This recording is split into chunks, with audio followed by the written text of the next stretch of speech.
Writers, we have a special guest today. Mr. Brian Will is joining us, and he reminds us that the journey of life can get challenging at times. Succeeding in business sometimes seems like an uphill battle. Are you looking for ways to get set on the path to success? If your answer is yes, this is certainly the show for you. Welcome back to Writing with Authors. My name is Vincent A. Lanci, and I'm excited because we're going to be checking out the Dropout Multi-Millionaire with Brian Will. Brian, thank you for stopping by. Hey, Vincent, thanks for having me, man. This is going to be fun today. I'm excited to hop into this book talk today, but first, let me give a little preview before bringing Brian back on, a preview of this book, and it starts like this. 37 business lessons you need to put yourself on the path to business success. Businesses fail for a lot of reasons. The biggest one, the owner's lack of understanding of their personal decision-making skills, who they are, or who they should be inside their organization. Running a business is both an art and a science. If you are only good at one of them, or in the worst case, neither, you will likely become one of the 65% of people who fail. I learned that every month, 500,000 new businesses start in America, and 150,000 of those will not get past the first year. Author Brian Will became a multi-millionaire at the age of 40 with no formal education, no money, and no clue what he was doing when he started. I love the hustle, and in this book, he is going to continue to share personal stories of success and failure spanning over the last 35 years to provide you again with 37 business lessons he's learned along the way. Whether you want to start a business, operate a business with less time while still earning more profit, growing and scaling and exiting, we're going to talk about all those things. Brian, you getting ready to start?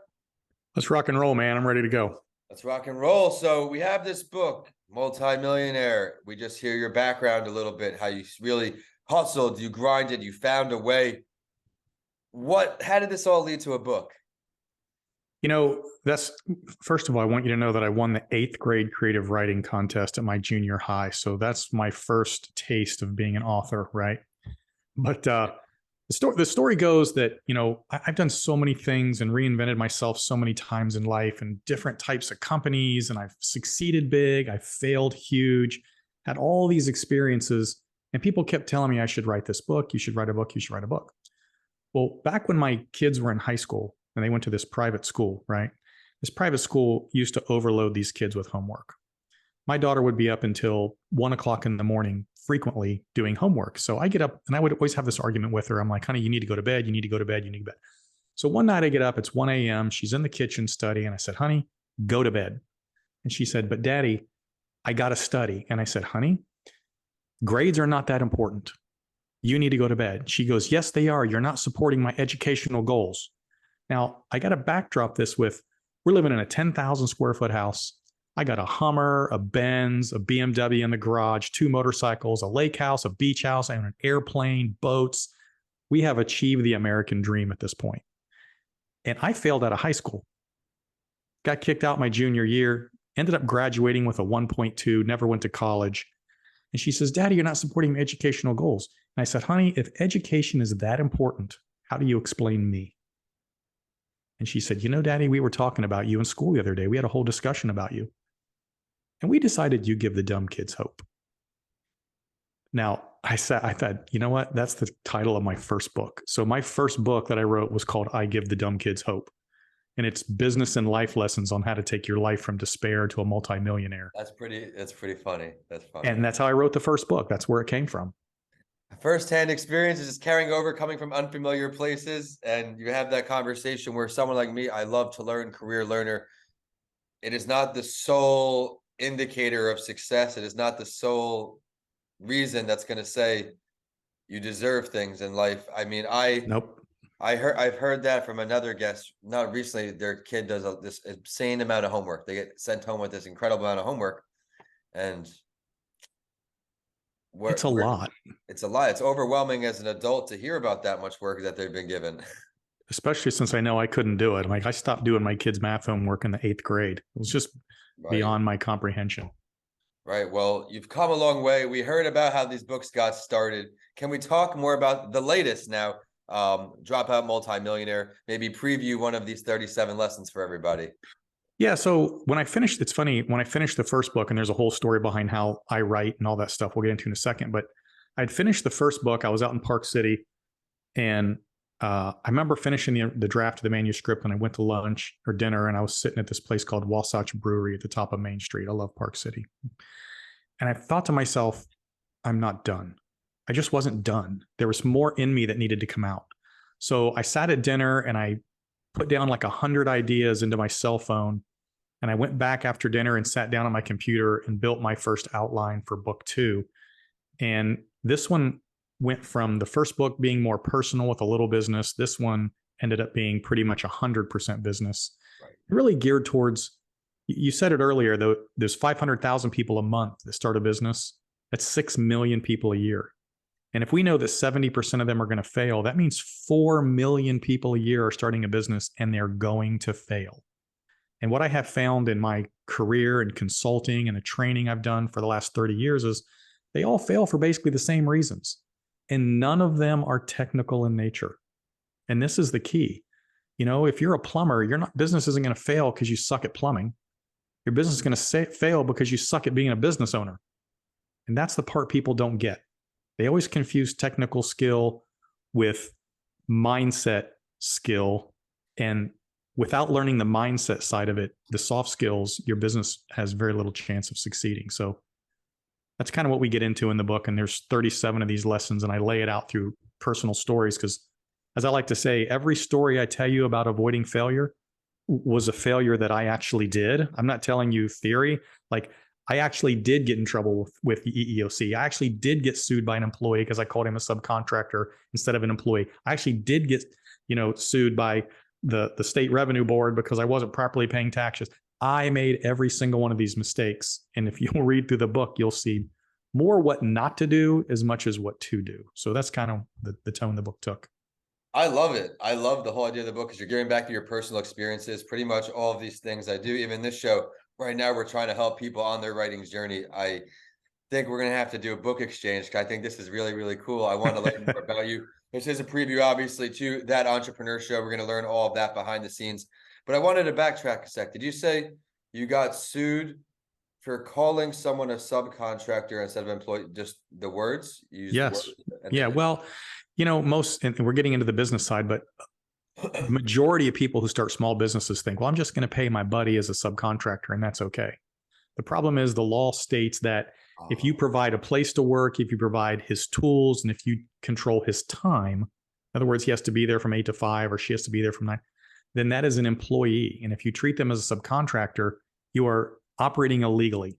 And if that employee or subcontractor ever decides to get mad at you, they can easily come back at you, and then the state gets involved and it just gets ugly. Well, there's a great tip for everyone right there. That's something I did not know.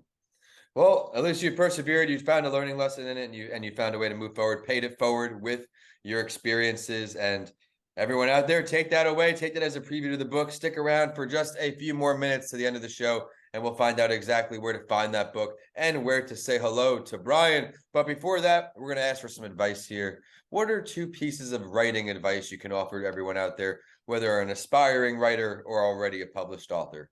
All right. I love this question. And I got 2 stories for you. Sorry, I told you I'm a storyteller, right? Hey, let's hit the stories. So my first story is this. I was out in Park City. I'd sold a couple of companies, made a ton of money. I'm out in Park City skiing. I have a buddy who lives out there. He's a multiple New York Times bestseller, worldwide speaker.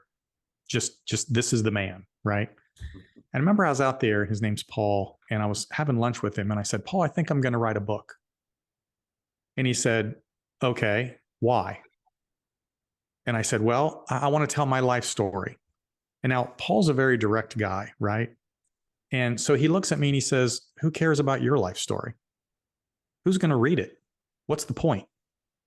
And I remember thinking, my friend is literally sitting here insulting me, telling me that nobody cares about my life story. And he said, listen. Here's the deal. The audience doesn't care about your life story. They care what your life story might be able to do for them. Okay. Why would they read it? They read it because it's going to do something for them. And if you don't approach the book from that perspective, essentially nobody's going to care about your life story if it's not a story that can help them. And so that was the lesson I learned. If you're going to write, make sure you're thinking about your audience and not yourself. And that was the very first lesson that I learned, right? Sure. So interestingly enough, my second point, and this gets into writing, people are like, okay, so I got to tell a story. I got to do something for the audience. It's got to have meaning. It's got to have value to them. But how do I actually write a book? And I was talking to this person and they said, I'm thinking of writing a book, but it's so overwhelming. And I said, here's the deal. If you're thinking of writing a book, it is overwhelming. So here's how I do it. Like if I sit here today and say, I'm going to write a book on whatever, that's just a huge, monstrous, I don't know. So here's what I do. And I alluded to this a minute ago. I will take and just, what's the book going to be about, right? My second book was about business. So I wrote down 100 business ideas, things that I'd learned in business that I thought I could pass on. I then took all those 100 ideas and I just put them in chronological order. We call this building an outline, but I'm being more simplistic, right? I just put them in chronological order. And then I don't write a book. I write 1 or 2 paragraphs about each idea. That's all I have to commit to. Like my idea of pay your employee as an employee, not a subcontractor, I wrote 2 paragraphs about it. And when you get done writing 2 paragraphs on each idea, then you just start smashing them together, figure out a transition. And in my case, you send it to an editor and let my editor, Hillary, kind of smash them together for me. And the next thing you know, you've got a book. And it's not about writing a book. It's about writing paragraphs about ideas and smashing them together. And the next thing you know, you got a book. I love the way you said that there too, because you can't focus on this gigantic goal, this gigantic thing. He's talking paragraph by paragraph. That's his writing process. It may work great for you. Give a piece of it a try. While we're on writing process, writing techniques by you, is there talks of the next book on the way? I have 2 more. So, all right. There's 2 more, and they're going to go out of order. But one of the ones I'm writing is called No. It's the psychology of sales and negotiation. So if you think of it as the 3rd book in the trilogy, the first one being personal and business, the second one being all about business, the third one is being about selling and negotiating. And again, stories of all these deals I've done where I bought restaurants for no money, like crazy stories. They're funny.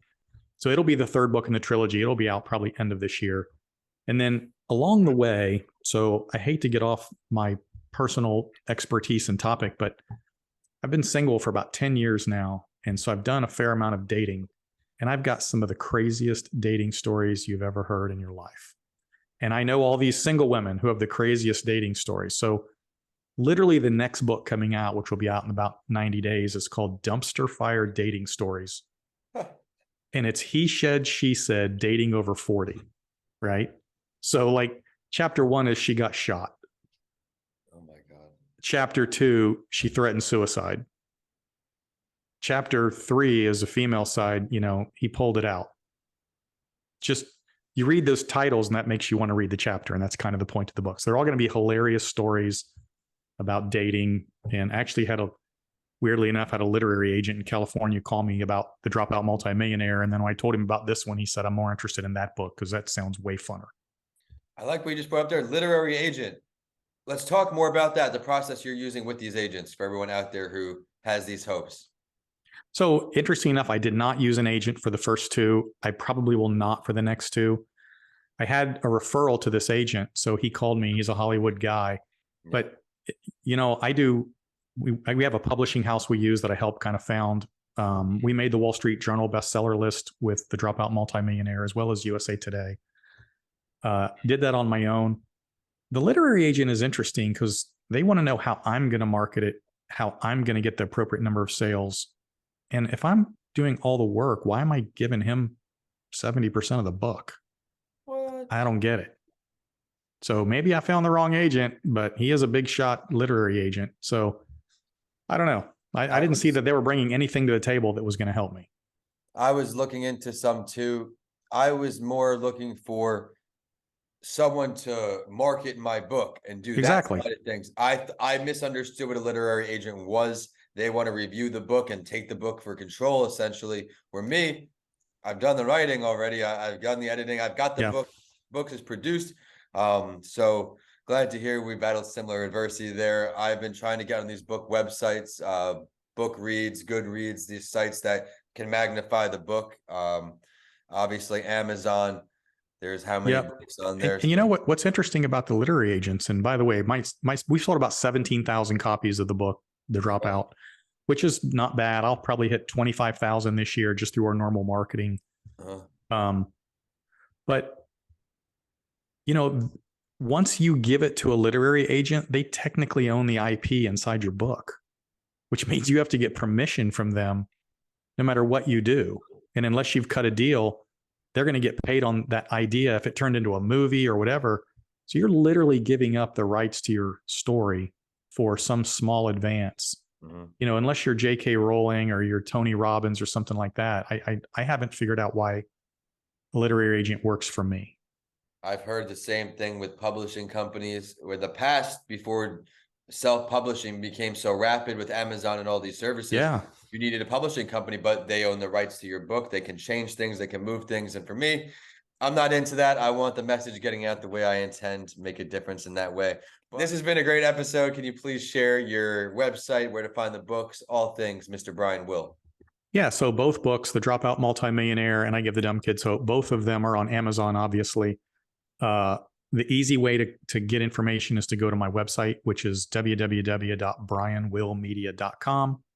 My podcasts are on there. We have a podcast under the same name. So the podcast, the books, the blogs, everything's on the website or on Amazon. Any way you want to get, all social media platforms, we're everywhere. So I love it. Well, everyone, be sure to go check out all he has to offer. You got a preview of a book, couple books today, but it is only going up from here. You mentioned 2 more releases on the way, plus all of his entrepreneurial endeavors. Be sure to head to his website, and I am VincentALanci.com and at Vincent A. Lanci on all social media. Be sure to say hello when you log on to your favorite social media app. And until next episode, we are signing off. Brian, I look forward to our next chat on That Entrepreneur Show. Thanks, Vincent. Appreciate it.